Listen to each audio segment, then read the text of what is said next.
Quelques mois avant de disparaître subitement, sans laisser aucune trace, Delphine Jubilard avait pris la décision de s'affranchir d'une vie qui ne lui convenait plus avec son mari Cédric.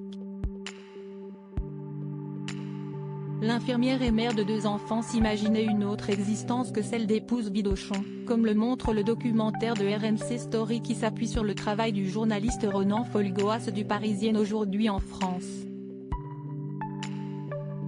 L'affaire Jubilard est la disparition brutale, sans aucune trace de corps ni scène de crime, d'une infirmière de 33 ans, maman de 2 enfants et en procédure de divorce avec son mari Cédric. Le peintre plaquiste est actuellement derrière les barreaux de la prison de Toulouse 16 depuis le mois de juin 2021. Il est la dernière personne à l'avoir vue vivante mais clame depuis le début son innocence. Pour l'accusation, le mobile du meurtre présumé se dessine. Cédric Jubilard apparaît comme un mari jaloux de manière compulsive qui voyait sa femme lui échapper. Comprenant qu'il n'y avait plus de marche arrière possible et qu'il ne pourrait jamais la reconquérir, il serait passé à l'acte, a déclaré l'avocat de plusieurs proches de Delphine Jubilard au Parisien. Dans le documentaire sur ce cas judiciaire non résolu depuis plus de 15 mois, diffusé sur RMC Story, on peut voir à quel point la trentenaire subissait sa vie de couple. En 2011, Cédric Jubilard a demandé en mariage son amour de jeunesse Delphine Ossaguel. Mais à l'émerveillement du voyage de noces a succédé la routine et une vie qui ne satisfait plus l'infirmière de Cagnac-les-Mines. Une femme qui serait, peu à peu, tombée sous l'emprise de son mari colérique voire agressif, devant un entourage impuissant. Puis, elle a trouvé la force de réagir et de tenter de s'affranchir.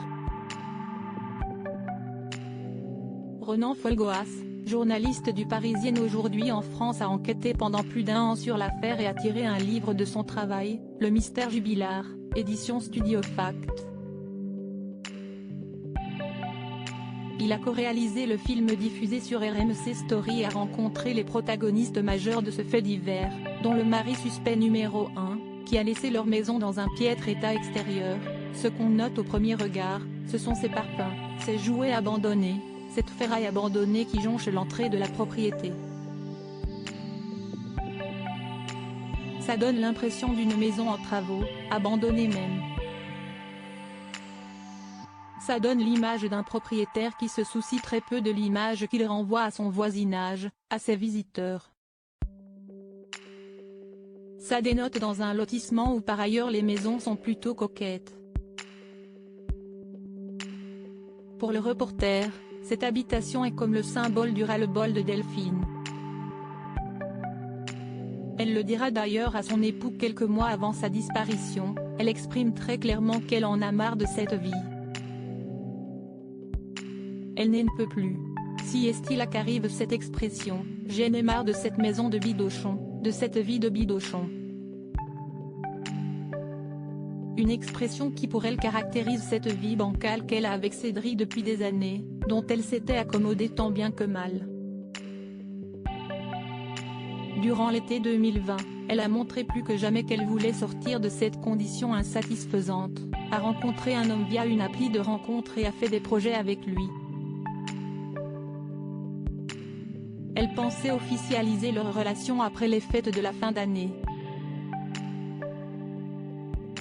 Viendra alors cette nuit du 15 au 16 décembre durant laquelle tout a basculé. Cédric Jubilard reste présumé innocent des faits qui lui sont reprochés jusqu'au jugement définitif de cette affaire.